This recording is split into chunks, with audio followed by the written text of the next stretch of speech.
नमस्कार विद्यार्थी मित्रांनो, स्वागत आहे परत एकदा तुमच्या आवडत्या चॅनल हॅलो टीचरमध्ये। तर आजचा जो व्हिडिओ आपण घेऊन आलेलो आहे, जो रिव्हेरिफिकेशनचा शेड्यूल होता आजचा 1457 पोस्ट आणि 772 पोस्टच्या संदर्भात, जे विद्यार्थी पहिल्या फेरीला काही कारणास्तव डॉक्युमेंट्स व्हेरिफिकेशनला जाऊ शकले नव्हते त्यांच्याकरता DVATने परत डॉक्युमेंट्स व्हेरिफिकेशनचा एक चान्स आज दिलेला होता। तर त्या चान्सच्या बाऱ्यात आजची अपडेट जी आहे ती आपण बघणार आहोत, किती विद्यार्थी प्रेझेंट होते किंवा किती नव्हते। तर दोन जी पोस्टला म्हणजे 772 पोस्ट आणि ITI इन्स्ट्रक्टर 1457 पोस्टच्या बाऱ्यात आपण जाणून घेणार आहोत आजची अपडेट। हा बघा, हा शेड्यूल होता तुमचा। हा जो शेड्यूल होता तो 772 पोस्टच्या संदर्भात शेड्यूल होता। त्यांनी DVATने मागे जे परिपत्र काढले होते त्याच्याबद्दल मी तुम्हाला ऑलरेडी एक व्हिडिओ मागचा बनवून सांगितलेला होता। परत त्याच्यावरती एक झलक टाकूया। 772 पदाच्या संदर्भातलं हे परिपत्रक होतं। याच्यामध्ये तात्पुरत्या निवड सूचीमधील उमेदवारांची प्रमाणपत्र कागदपत्र पडताळणी डॉक्युमेंट्स व्हेरिफिकेशन दिनांक 30/11/2023 व 1/12/2023 रोजी आयोजित करण्यात आली होती। 772 पदाच्या संदर्भात आहे।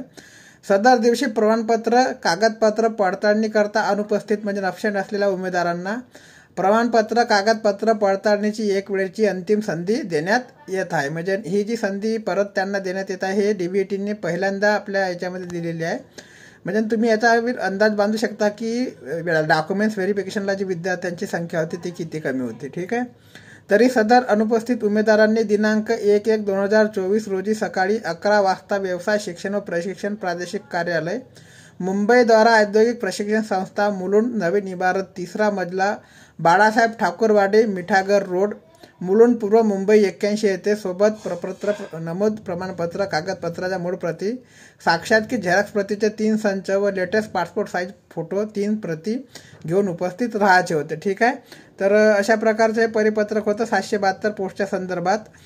ठीक आहे। आणि याच्याबद्दल आता आपण दुसरं जे परिपत्रक आहे त्याच्यावर सुद्धा एक नजर टाकूया, जे 1457 पोस्टच्या संदर्भात। हे 1457 पोस्टच्या संदर्भातलं परिपत्रक आहे।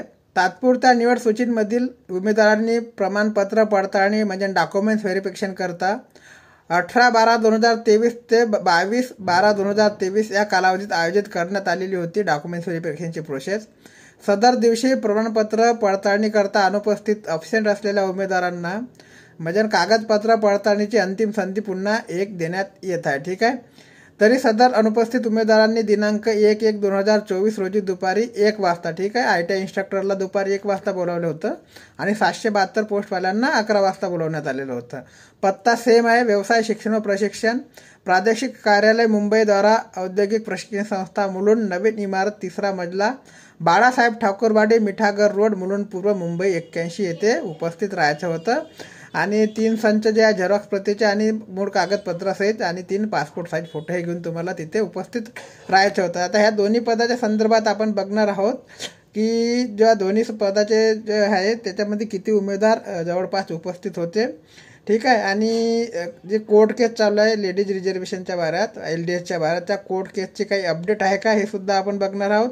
आणि जे स्टे आहे LDSचा तो स्टे उठण्याचे काही चान्सेस आहे का हे सुद्धा आपण या व्हिडिओमध्ये बघणार आहोत। सर्वप्रथम 772 पोस्टच्या संदर्भात सांगायचे झाले तर मिळालेल्या माहितीनुसार म्हणजे माहिती कन्फर्म आहे असं नाही, मला जी माहिती मिळाली आहे बाहेरून त्या माहितीनुसार किंवा मित्रमंडळीकडून मिळालेल्या माहितीनुसार जी 772 पोस्ट करता डॉक्युमेंट्स व्हेरिफिकेशनचा शेड्यूल होता त्याच्यामध्ये जे विद्यार्थ्यांची उपस्थितीची संख्या होती ती फार कमी होती, म्हणजे नाहीच्या बराबरीत होती असा सांगण्यात आलेला आहे।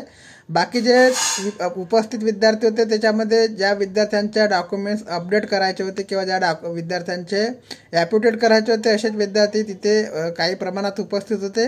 त्यांनी आपले ॲप्युटेट सबमिट केले असे कळवण्यात आलेलं आहे। तरी जी इन्फॉर्मेशन आहे किती विद्यार्थी व्हेरिफिकेशनला प्रेझेंट होते तर फार म्हणजे कमी प्रमाणात विद्यार्थी प्रेझेंट होते आणि नाहीच्या बरोबर विद्यार्थी प्रेझेंट होते अशी इन्फॉर्मेशन आम्हाला मिळालेली आहे। निश्चित आकडा जो आहे तो आकडा सध्या तरी आमच्या समोर आलेला नाही, निश्चित आकडा जसा आमच्या समोर येईल आम्ही तुम्हाला सांगू। ठीक आहे। हे 772 पोस्टच्या संदर्भात ITI इन्स्ट्रक्टर 1457 पोस्टच्या संदर्भात देखील सेम कंडिशन आहे जे मी तुम्हाला अगोदर सांगितलं आहे की अगोदर मागच्या व्हिडिओमध्ये सुद्धा मी तुम्हाला तुम्हाला सांगितलेलं होतं की जे विद्यार्थी डॉक्युमेंट्स व्हेरिफिकेशनला उपस्थित राहू शकले नाही तर त्यांच्याकडे एकतर व्हॅलिड डॉक्युमेंट्स नसेल किंवा फेक डॉक्युमेंट्स असे नसेल विद्यार्थी गेलेले नव्हते. ज्यांचे पर्सनल प्रॉब्लेम असेल, पर्सनल इश्यू असेल असे कमी विद्यार्थी होते आणि ते कमी विद्यार्थी काही कारणास्तव जर जाऊ शकले नसेल तर ते आज डॉक्युमेंट्स व्हेरिफिकेशनला गेले असतील. परंतु 1457 पोस्टच्या भरातसुद्धा जो आकडा आहे तो एकदम कमी आकडा आहे आणि त्याच्यातसुद्धा जे आहे विद्यार्थ्यांची संख्या ती फार कमी प्रमाणात व्हेरिफिकेशनची आहे असं आम्हाला समजलेलं आहे. तरी जो निश्चित आकडा आहे तसा निश्चित आकडा आमच्या समोर आला तर आम्ही तुम्हाला आपल्या व्हिडिओच्या मार्फत कळवू. ठीक आहे. त्याच्यामुळे जे वेटिंग लिस्टवर सध्या विद्यार्थी आहे 772 पोस्टचे आणि 1457 पोस्टचे, तर त्यांना जास्त टेन्शन घेण्याची आवश्यकता नाही आहे. ठीक आहे. तर जे वेटिंग लिस्ट आहे ते क्लिअर होण्याचे चान्सेस आहेत आणि नंतर जी अपडेट राहणार आहे आपली ती अपडेट म्हणजे LDSच्या ज्या केस चालू आहे LDSच्या केसच्या बाऱ्यात, तर त्यावेळी LDSच्या केसच्या बाऱ्यात मी तुम्हाला मित्रांनो शिल्प निर्देशक महिला संवर्गातील भरतीला स्थगिती आली होती, ती मॅट कोर्टाने दिली होती हे तुम्हाला माहीतच आहे. समांतर आरक्षणाचा जो मुद्दा होता या याचिकेवर मॅट कोर्टाने जो निर्णय दिला होता त्या निर्णयामध्ये महिला संवर्गातील ज्या जागा आहेत 436 जागा, त्या 436 जागा भरण्याकरता मॅट कोर्टाने स्टे दिलेला होता. आता हा स्टे केव्हा उठेल किंवा कोर्टाची अपडेट काय आहे ते अपडेट अजूनसुद्धा आमच्यासमोर आलेली नाही आहे. ठीक आहे. तर कोर्टाची अपडेट जर आमच्याकडे येईल तसे आम्ही तुम्हाला कळवू. ज्या 9 महिलांनी मॅट कोर्टामध्ये केस दायर केली होती, केस दाखल केलेली होती, तर मॅट कोर्टाने त्याच्यावर म्हणजे महिला संवर्गातील जागांची भरती करण्यावर 436 जागा ज्या आहेत त्याच्या भरती करण्यावर स्टे दिलेला होता. याची पुढील अपडेट जशी आमच्यासमोर येईल तशी आम्ही तुम्हाला देऊ. कोणाकडे अपडेट असेल तर तुम्ही चॅनलला कमेंट करून सांगू शकता. ठीक आहे. बाकी या बाबतीत काही अशी नवीन अपडेट नाही आहे आणि ज्या वेटिंग लिस्टच्या जागा आहेत त्या वेटिंग लिस्टवाल्यांना आपले डॉक्युमेंट्स ओके करून ठेवायचे आहे. वेटिंग लिस्टवर जेवढे पण विद्यार्थी असेल त्यांना जे डॉक्युमेंट्स आहेत ते रेडी करून ठेवायचे आहे आणि काही तुमचे सर्टिफिकेट जर एक्सपायर झालेले असेल तर त्यांना परत काढून घ्यायचे आहे आणि नावात जर बदल झाला असेल, नावात बदल केला असेल तर त्याचे ॲप्डेट करून तुम्हाला सोबत ठेवायचं आहे. बाकी काही अपडेट माहिती मिळाली तर आम्ही आमच्या चॅनलच्या माध्यमातून तुमच्यापर्यंत पोहोचण्याचा प्रयत्न करू. जय हिंद, जय महाराष्ट्र.